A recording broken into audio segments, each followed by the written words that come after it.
On Tuesday evening, a former advisor and friend of Melania Trump suggested that she has revealing audio recordings of her conversations with the First Lady. For a president who has seemingly deflected scandals that for any other politician might be deemed fatal, could the prospect of the newest scandal be the one that actually costs Donald Trump the presidency? Stephanie Winston Wolkoff's new book, Melania and Me, The Rise and Fall of My Friendship with the First Lady, was published on Tuesday by Gallery Books. The former special events coordinator for Vogue and founding fashion director for the Lincoln Center in NYC, Winston Wolkoff became friends with Trump in 2003, and in the newest Trump Tell-All she provides a biographical sketch of the First Lady as well as revealing details of her time in the White House. The one-time advisor to the First Lady also provides some salacious details about the First Lady's relationship with the president, his children, and even some of his policies.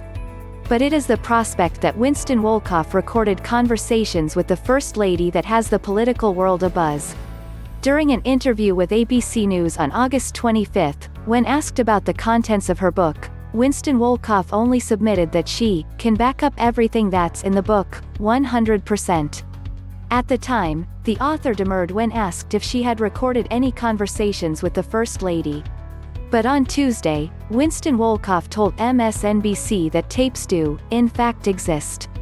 Melania and the White House had accused me of criminal activity, had publicly shamed and fired me, and made me their scapegoat, Winston Wolkoff said to MSNBC host Rachel Maddow. At that moment in time, that's when I pressed record. She was no longer my friend and she was willing to let them take me down, and she told me herself that is the way it has to be.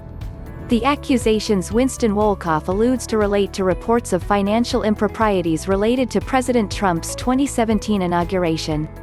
The inauguration production, which drew the attention of federal investigators, paid Winston Wolkoff as an executive producer for the inauguration. Reports questioned the appropriateness of the purported $26 million Winston Wolkoff's firm, SWW Creative, was paid for its services. Following the inauguration, Winston Wolkoff became an advisor to the First Lady, but based on both the contents of the book as well as her recent media appearances, it appears that the longtime relationship has more than soured, it has become combustible. The question is, will the prospect of recordings of Melania Trump blow up into an even bigger problem for President Trump? On one level, it would seem that the simple prospect of recordings of his wife would pose no real threat to a president who has been accused of everything from sexual assault to collusion with foreign governments.